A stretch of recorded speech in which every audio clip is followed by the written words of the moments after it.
Сәлеметсіздер ме, құрметті оқырмандар, 3-ші сыныптың қазақ тілі сабағы 130-шы сабақ. Бүгінгі сабақта 48-ші жаттығудан 52-ші жаттығуға дейін бірге қарастыратын боламыз. Құрметті оқырмандар, каналға тіркелуді ұмытпаңыздар, лайк басыңыздар, каналға тіркеліп өз көмектеріңізді беріңіздер.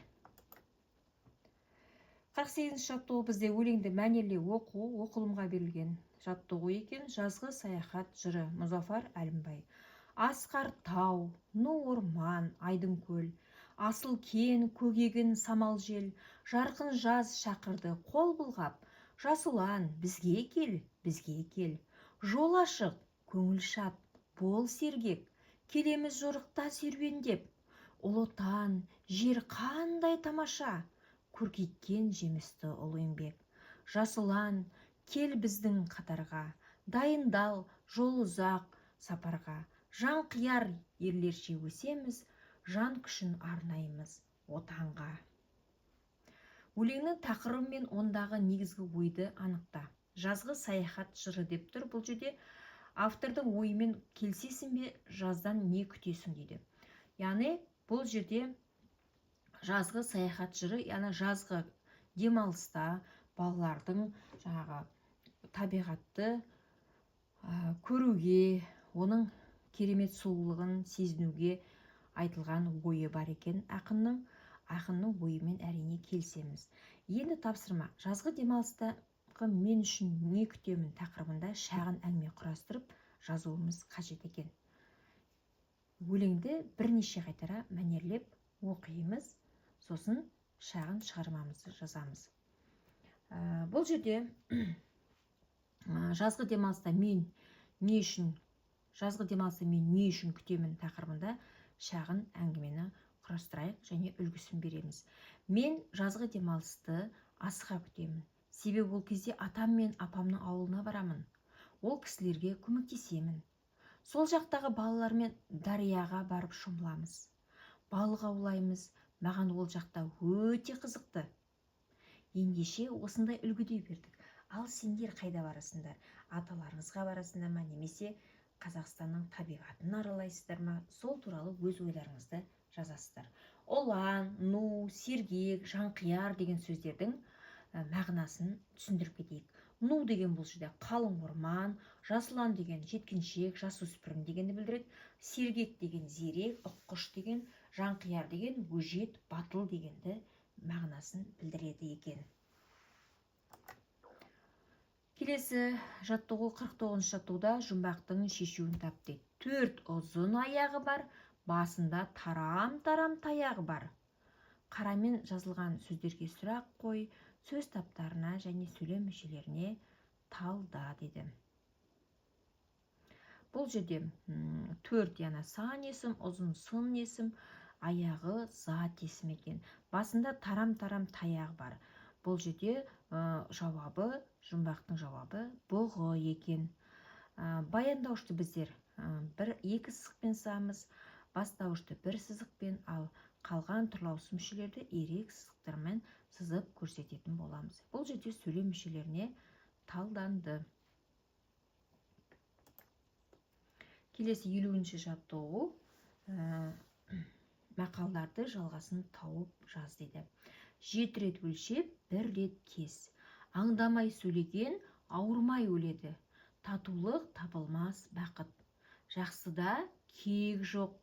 Мақалдардың мағынасын түсіндіріп көр дейді.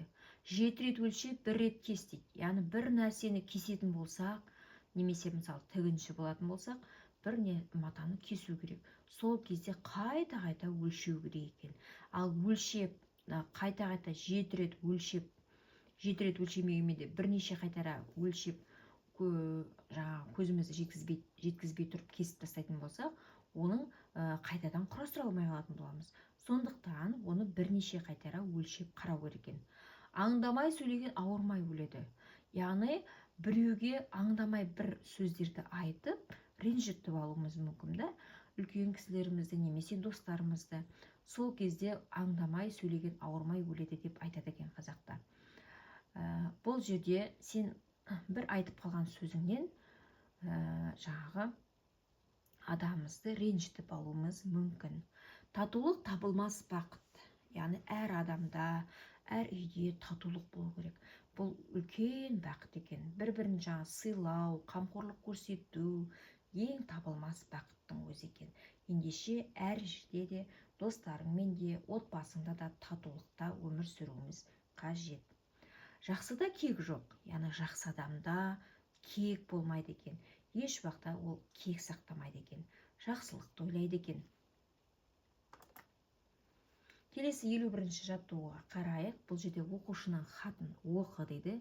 Сәлеметсің бе, Айдар? Кітабың үшін рахмет. Өте қызықты екен. Қалың қалай? Сабағың ше? Бассейнге барып жүрсің бе? Мен де жүзуді үйреніп жүрмін. Мен Жандоспен доспын. Екеуміз бірге ойнаймыз. Сабаққа бірге дайындаламыз. Алда жазғы демалыс. Демалуға қайда барасың? Бізге қонаққа кел. Досың Рахат. Хаттағы қаратпа сөзді ата. Хаттың әр бөлігіне не айтылған? Яғни бұл жерде қаратпа сөз сәлеметсің бе, Айдар?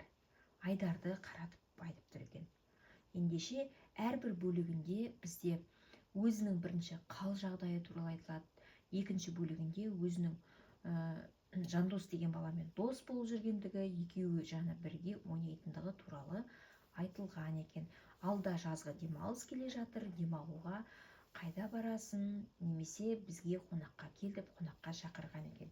Яғни екі бөлікте бірінде өзі туралы айтып, досының қалы туралы сұрайтын болса, ал екіншіде өзінің басында болып жатқан түрлі жағдайларды айтып, және де оны қонаққа шақырған екен.